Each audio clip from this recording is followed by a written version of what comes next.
जया और निम्मी मुझे बाहर तक छोड़ने आई थीं। गला रूंधा जा रहा था, एक अजीब से दर्द से मानो घुट रहा था। आंखें छलछला रही थीं। मैम, आप आओगे न कल? निम्मी पूछ रही थी। जया मेरा हाथ पकड़कर कह रही थी, प्लीज़ आ जाना, तुम नहीं रहोगी तो मैं अकेली हो जाऊंगी। मेरे पास कोई जवाब न था। लिफ्ट आई और मैं जल्दी से अंदर घुस गई। जया और निम्मी हाथ हिलाकर बाय कर रही थीं और लिफ्ट के दरवाजे बंद हो गए। लिफ्ट धड़धड़ाती नीचे चल दी। खुद को अकेला पाकर आंखें भी बरस गई। दोनों हथेलियों से आंख और नाक से निकल पड़ी धाराओं को पोंछने लगी। लिफ्ट जल्दी ही हवा के वेग से नीचे पहुंच गई और मैं बाहर। जया और निम्मी मेरी सहकर्मी थीं। मेरे पति अतुल और उनके पार्टनर श्यामल की कंपनी में, वही कंपनी जिसे मैंने कुछ नहीं से बहुत कुछ बनते हुए देखा था। मैं तब से साथ थी जब गिने चुने एम्प्लॉयज़ थे और आज इतना बड़ा तामझाम सैकड़ों लोग काम करते हैं। तब जब खुद पानी भरकर पीते हुए भी मुझे कभी दिक्कत नहीं हुई और ना ही सहयोगियों के लिए चाय पानी का सामान खरीद कर लाते हुए कोई शर्मिंदगी महसूस हुई। कभी डिज़ाइनिंग करवाना, कभी प्रोडक्ट स्टोरीज लिखना, कभी डिस्पैच का रिकॉर्ड तो कभी सेल्स फिगर का हिसाब, लोगों को इंटरव्यू करना, नए लोगों को काम सिखाना, यहाँ तक कि बोतलें डब्बे गिनवाना, प्रिंट्स चेक करना, प्रूफ रीड करना, सब कुछ तो करती थी।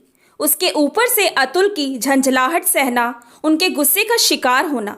कोई काम नहीं होता था समय पर तो सारा गुस्सा मुझ पर उतारता। कितनी बार किसी बाहर वाले की गलती की सज़ा भी मुझे ही भुगतनी पड़ती। कई बार तो सहयोगियों को बचाने की खातिर खुद सामने होकर अपने आप ही झेल लेती थी उनका गुस्सा। मेरी खुशमिजाजी की वजह से सहयोगी भी खुश रहते और काम भी खुशी से करते, फिर भले ही कितनी ही देर हो जाती। सब कुछ अच्छा चल रहा था। फिर धीरे धीरे काम बढ़ने लगा, ज़्यादा लोग जुड़ने लगे और बढ़ने लगी कोई लोगों में असुरक्षा की भावनाएं।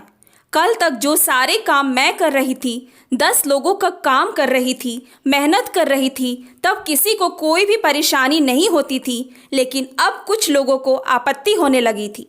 मेरा कुछ भी बोलना या कहना उनके अधिकारों का हनन नजर आने लगा।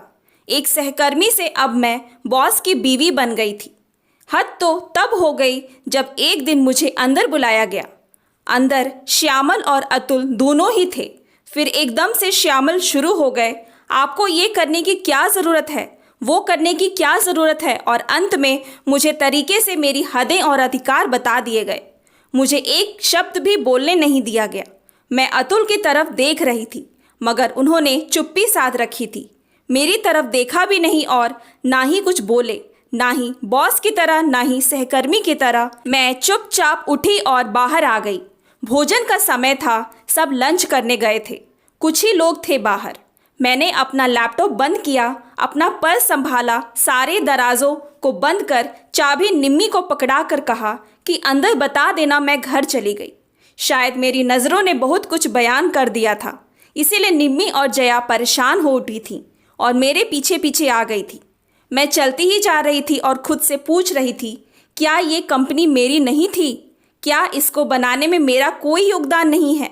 क्या उनकी असुरक्षा की भावना उनको डरा रही थी, या फिर मेरी लोकप्रियता, मेरी सफलता, काम करने का तरीका और लोगों के बीच मेरी ख्याति ने उनको हिलाकर रख दिया था? और अतुल, वो तो कुछ भी नहीं बोले थे मेरी तरफ से। उनका व्यवहार तो बिल्कुल ही असहनीय था।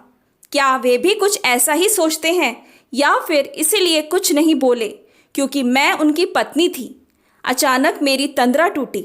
मेरी बिल्डिंग के गार्ड भैया मुझे आया हुआ कुरियर देने को आवाज़ लगा रहे थे। मैंने अचकचाकर उनसे कुरियर लिया और धन्यवाद कहा। पता नहीं कब और कैसे चलते चलते मैं अपनी बिल्डिंग तक आ गई थी, पसीने से तरबतर। गला भी सूख रहा था, आंखें छलछला रही थीं।